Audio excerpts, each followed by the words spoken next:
losing a part of my heart. Not a day goes by when I think about picking up the phone to talk, text, or hear her voice. We live miles apart, but I could feel her love and warm hugs every time I talked to her. Evie was 11 years younger, so I watched her grow up.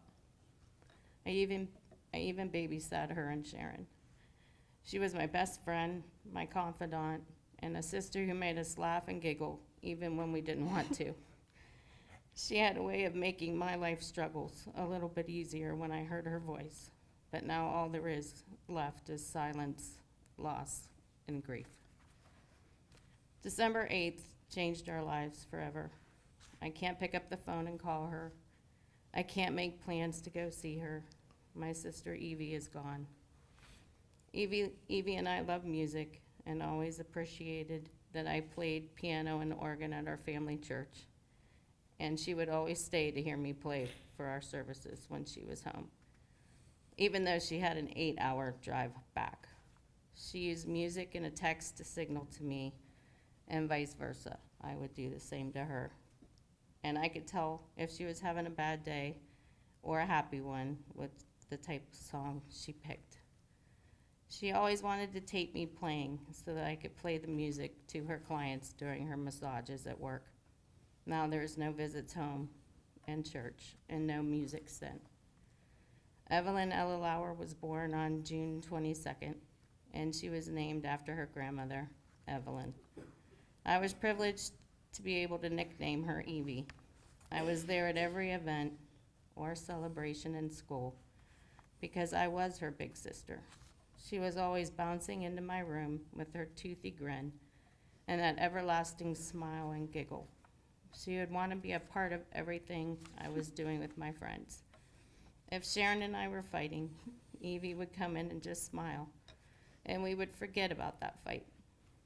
As she grew older, Evie always put others over herself.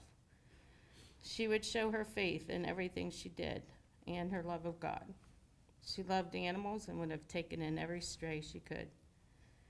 She was a cook at our local church camp and in the summers, and that is where her love for children and the outdoors flourished.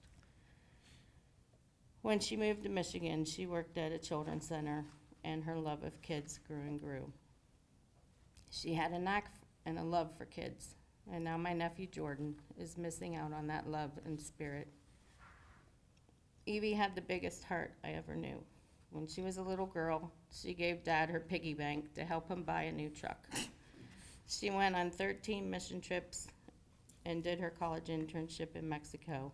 And she would come home with empty suitcases and only flip-flops on her feet. She would say, hey, they needed my clothes and shoes more than I did. 3 years ago, she came home for 2 to 3 months to help care for our mother, who was battling stage 4 pancreatic cancer. And my dad had had a serious brain injury and was recovering in a rehab center for 10 days. Evie was there for my mom in her last days, always trying to smile through all the grief. As a friend, she was more than the gift of gold. She cheered on her friends' kids' games, celebrated milestone birthdays, and she was there in sorrow and to help someone grieve the loss of their pet or family member. My sister was always there for family and friends, and if she said she would be there, she showed up every time. If you didn't want company, she showed up with a soup and a giggle to cheer you up. Now there is no more silence and no giggles of cheer.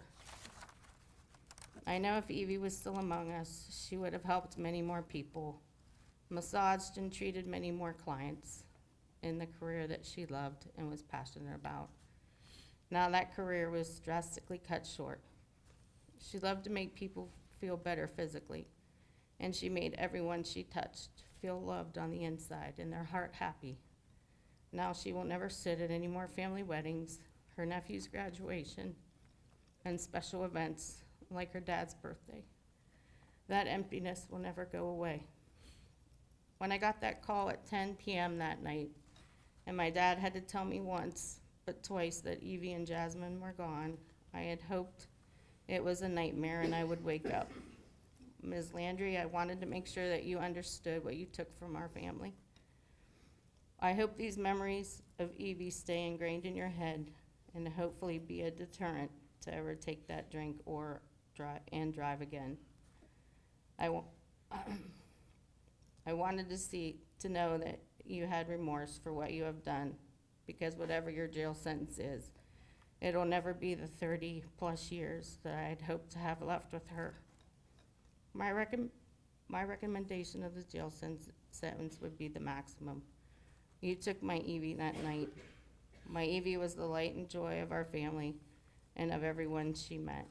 She was a one-of-a-kind sister, daughter, aunt, and coworker, and a best friend.